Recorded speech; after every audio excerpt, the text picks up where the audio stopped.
Here we are again, a bunch of powerful, inquisitive, menopausal women addressing all things about menopause. This is the YouTube channel that is really a school, Menopause University. And while you may not have liked school back in the day, you'll like this school, and that's because this school will help you preserve your brain and prevent Alzheimer's. Another thing about this channel that's just like school is the fact that I cover everything in units. It's not like other channels where the order of the videos doesn't matter. Here, order matters. So let me orient you to where we are. This is video number 265. The Alzheimer's unit began with video number 236. So this is the 30th Alzheimer video. Now, if you're saying, holy cow, how can there be so many videos on Alzheimer's?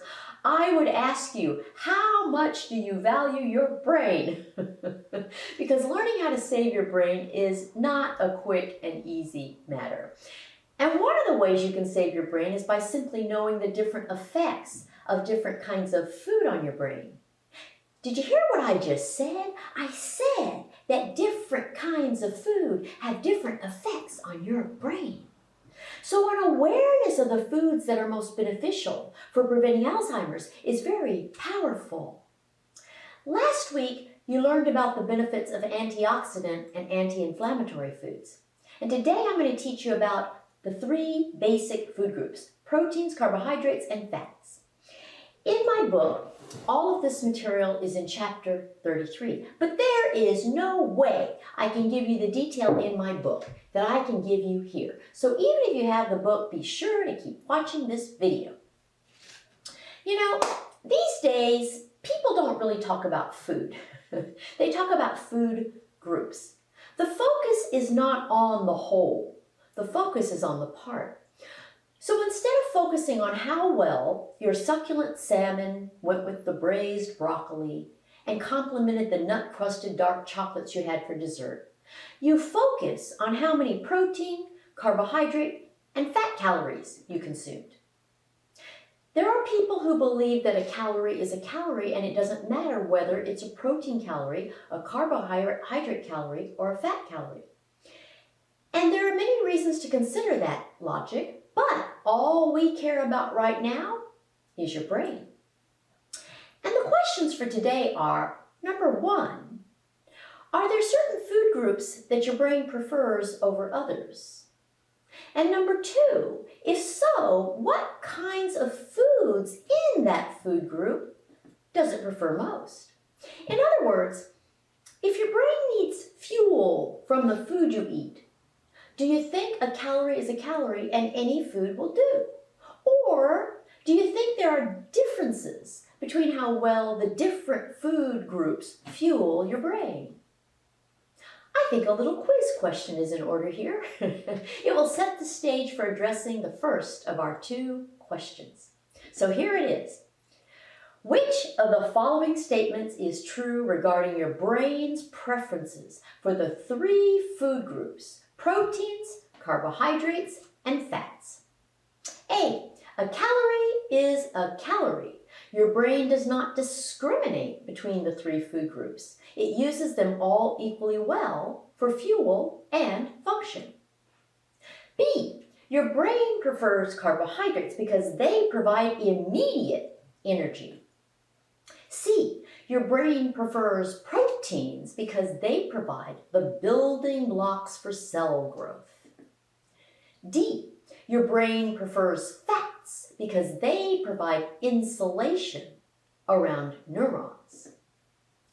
E, your brain prefers proteins and carbohydrates, but not fats because they clog arteries and increase your risk of heart attack and Alzheimer's. F, your brain prefers proteins and fats, but not carbohydrates because they increase your risk of diabetes. G, your brain prefers carbohydrates and fats, but not proteins because they are primarily used for muscle building.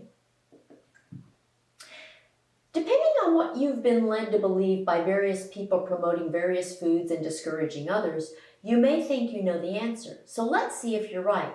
Here's the question with the answer in bold. This answer is not an iffy one. Hands down, the food group your brain wants the most is fats. So let's go through proteins, carbohydrates, and fats one at a time to address what each one does for your brain. Let's start with proteins. When it comes to proteins, they are not all the same with regard to your brain. Your brain is very picky about the precise kind of protein it prefers.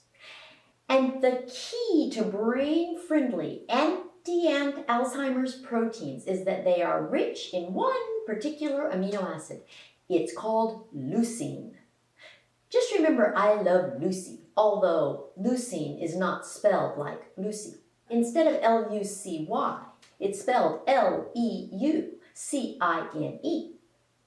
Leucine is one of the 9 essential amino acids that we have to get from food because our own bodies cannot make it. And even though our human bodies can't make it, a lot of other animals' bodies can. In fact, it's most plentiful in animal bodies. So the foods that have high levels of leucine include the following: beef, chicken, and tuna, and the next source is animal products including eggs, milk, and cheese. And if you want to get it from a plant source, you'll find it in soybeans and peanuts. The issue with leucine is that it presents you with a balancing act of considering its brain benefits against its heart detriments. Leucine has many benefits. It is involved in protein synthesis and tissue repair. It also helps regulate your blood sugar. But the animal food sources of leucine are not that heart healthy. The direct effect of leucine on your brain has to do with something we've discussed already in video number 263, calorie restriction. Leucine acts on your brain to suppress food intake. You learned in video 263 that calorie restriction is beneficial for preventing Alzheimer's, but that fasting is not. So leucine helps you to accomplish calorie restriction in a way that benefits your brain. And that one benefit affects every step of the brain buildup process we have on our chart. If this chart is new to you, you are way, way, way behind. I've shown it to you over a dozen times already in videos preceding this one, each time as it pertains to a specific management option. But if you eat too much leucine, you can have leucine toxicity, which is very detrimental to your brain. It is directly associated with cognitive impairment, delirium, and brain breakdown. Overall, using animal sources of leucine offers more detriments than benefits. So the best thing to do is to use soy or peanuts to get your leucine. Okay, let's talk now about carbohydrates. Oops, carbohydrates are like a dirty word these days. So do you think they have any benefit whatsoever for your brain? Can you think of anything at all about carbohydrates that could possibly affect your brain? Well, this one is a little odd. The beneficial effect of carbohydrates is due to their fiber content. Almost all fruits and vegetables are carbohydrates, and what makes them so good for you is the fiber. And the odd thing about that is the fact that you can't even digest the fiber. So all that good fiber is really no good to you at all. But you are not alone, my dear. In your gut, there are trillions of microorganisms with whom you have a symbiotic relationship. Some are good bacteria and some are bad bacteria, but all told, they constitute your microbiome. Actually, there are a few names for this mass of bacteria. You'll hear microflora, microbiota, and microbiome. They all mean the same thing. And the important thing about your microbiome is that these bacteria feed on the fiber you eat. That's how you benefit them. But they also produce substances that are critical for your health, specifically your brain health. And that's how they benefit you. They produce serotonin, a whole 90% of your serotonin, and serotonin determines your mood. But serotonin isn't the only neurotransmitter these bacteria produce. They also benefit your brain by producing neurotransmitters that are responsible for your ability to stay alert, store memories, and stay happy. Now, you may associate your microbiome with probiotics or prebiotics. Have you heard those terms? Do you know what they mean and how they differ? Well, they both have to do with the bacteria in your gut. Probiotics are foods that deliver beneficial bacteria to your gut. You most likely associate the concept of probiotics with advertisements for yogurts with natural cultures like Activia. Or maybe you associate probiotics with newer products like kombucha. The problem is that your so-called knowledge from these sources is inaccurate based on the fact that it's all marketing.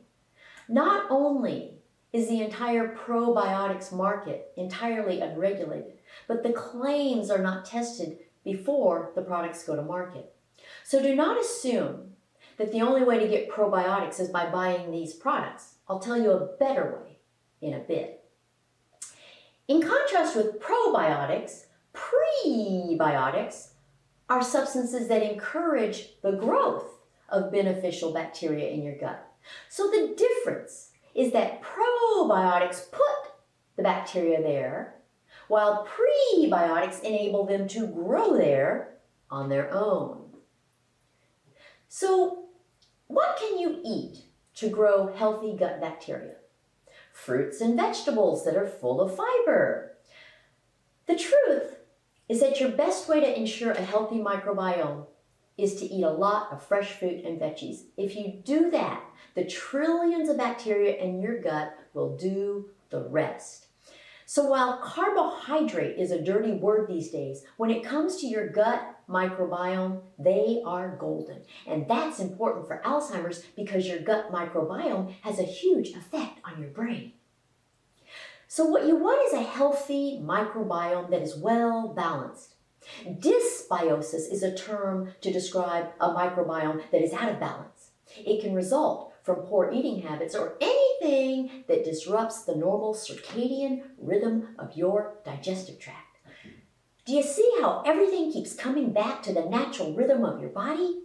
This is yet another reason that intermittent fasting is so dangerous. Dysbiosis is a cause of Alzheimer's. Here's our brain chart reflecting carbs.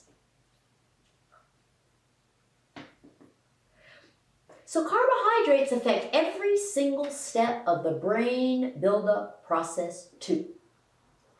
Okay, so now you understand the benefits of both proteins and carbohydrates on your brain. They are both pretty significant, wouldn't you say? But wait, the quiz answer indicated that fats were the most important. So now we need to turn our attention to the most important food group of all for your brain, fats. Your brain loves fat. Way back in the second Alzheimer's video, which was video 237, when I taught you about the white matter of your brain, you learned that your white matter consists of myelin. Myelin is fat. And the more myelin you have, the more insulated your brain is. And the more insulated your brain, the faster the transfer of information between neurons. And the faster the transfer of information between neurons, the smarter you are. So it's a compliment if someone calls you a fat head. Obviously, this fat in your brain doesn't just appear out of nowhere. Your brain has to make it.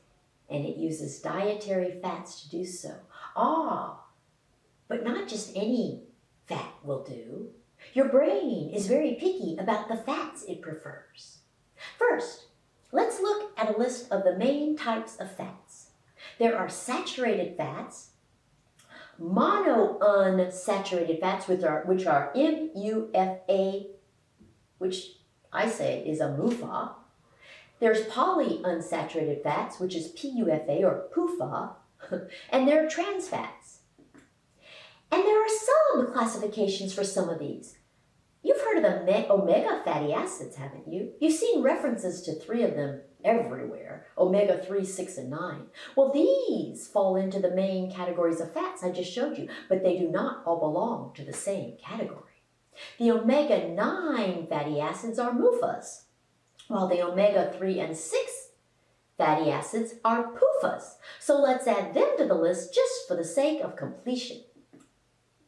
So now you have saturated fats, monounsaturated fats or MUFAs, which include the omega-9 fatty acids, polyunsaturated fats or PUFAs, which include the omega-6 and omega-3 fatty acids, and trans fats. So my question to you is this: which of these fats is or are the ones your brain loves the most? And I don't mean just a little more than the others. I mean a lot more. Which one or ones does your brain love so much that it can't function without? Let's make it a quiz question. I like quiz questions because they confront you head on with what you don't know. So here's the quiz question. Which of the following fats does your brain need and love the most? A, saturated fats. B, monounsaturated fats or MUFAs. C, polyunsaturated fats or PUFAs. D, trans fats. E, saturated and trans fats. F, monounsaturated and polyunsaturated fats, MUFAs and PUFAs. G, saturated and polyunsaturated fats. H, omega-3 fatty acids. I, omega-6 fatty acids. J, omega-9 fatty acids. K, omega-3, 6, and 9 fatty acids. L, omega-6 and 9 fatty acids. M, omega-3 and 9 fatty acids. N, omega-3 and 6 fatty acids. Are you guessing, or do you know the answer with absolute certainty?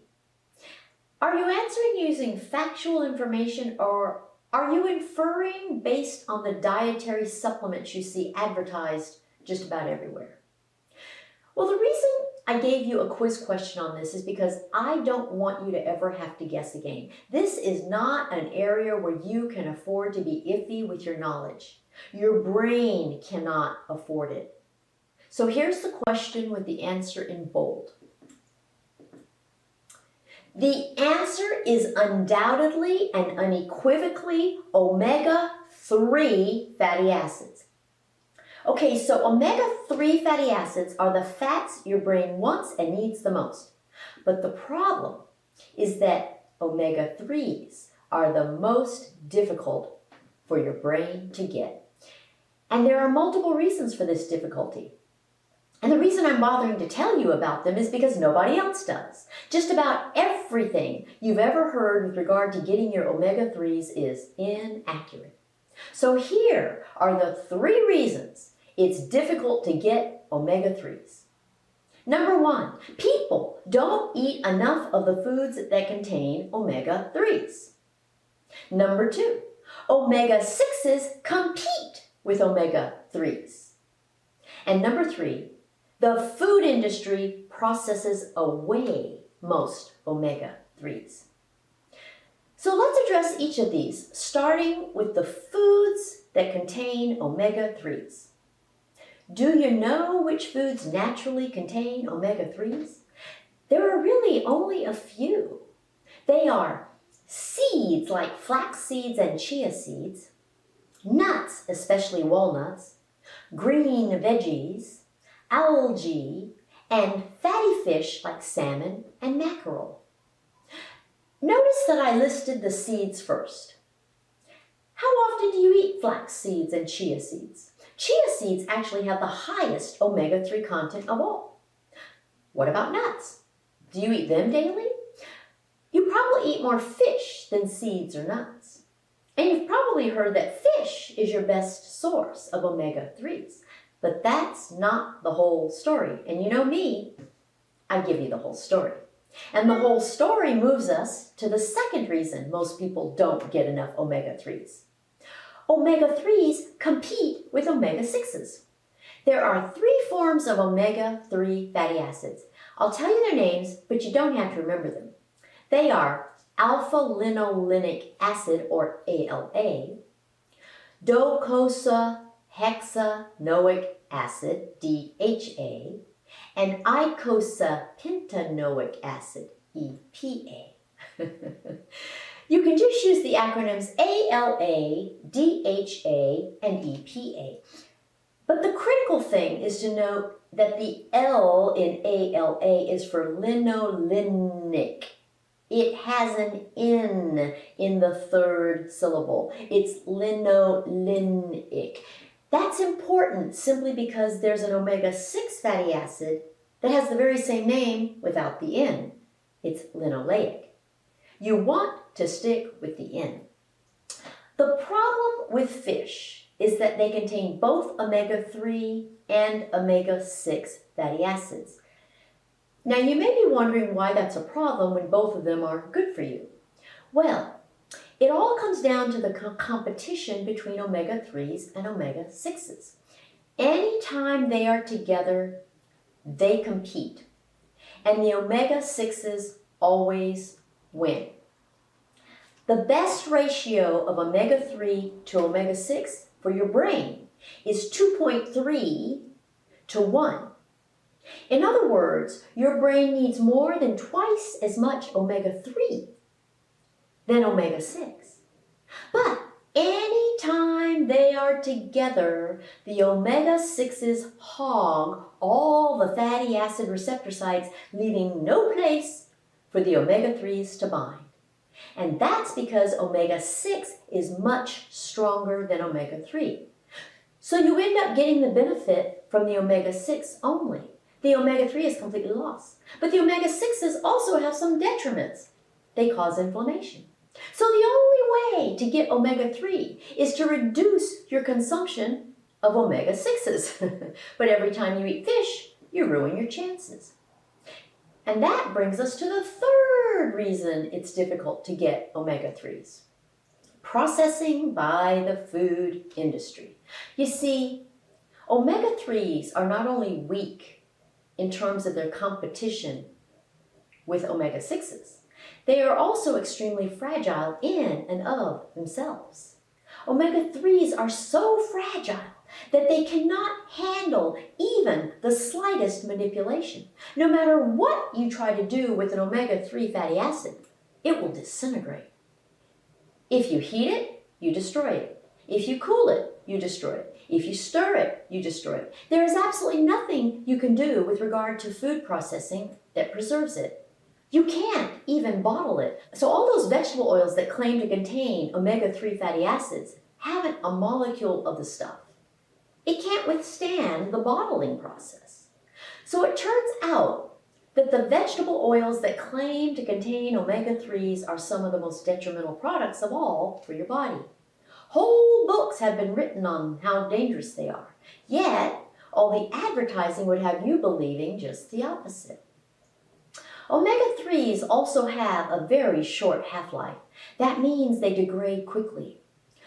So the bottom line is that the only way you really end up getting omega-3s is to eat the natural, unprocessed foods that contain only omega-3s.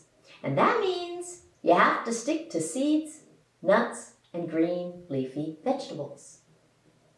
Okay, now while the omega-3 fats are definitely the most important for your brain, they are not the only fats that are critical to your brain function. Despite the fact that you've heard so many negative things about cholesterol most of your life, your brain loves the stuff. In fact, cholesterol is an essential fuel for your neurons. And more than that, your brain contains 25% of your entire body's cholesterol. A full 1/5 of your brain's weight is due to cholesterol. Some people argue that a high cholesterol level is not a bad thing at all. And the famous Framingham study showed an absolute linear correlation between total cholesterol levels and cognitive performance.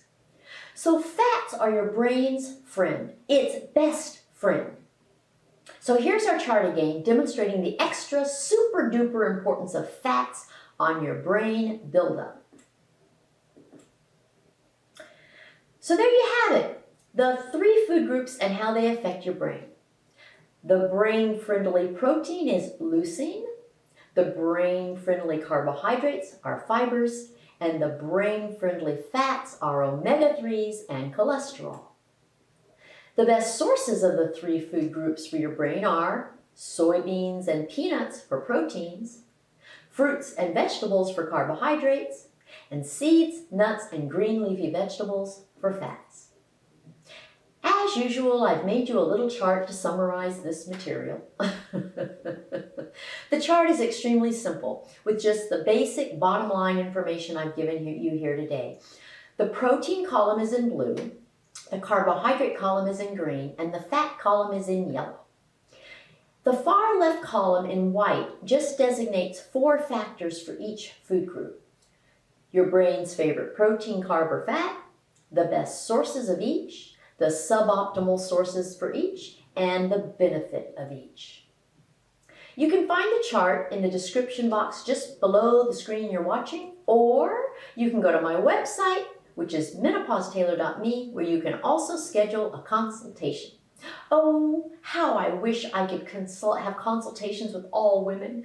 I would have to clone myself to do that. They keep me really busy already. All right, before you go, subscribe, then follow me on Facebook, Twitter, and Instagram. And be sure to come back next week when I'll address diabetes and Alzheimer's. That one will be very interesting. Bye.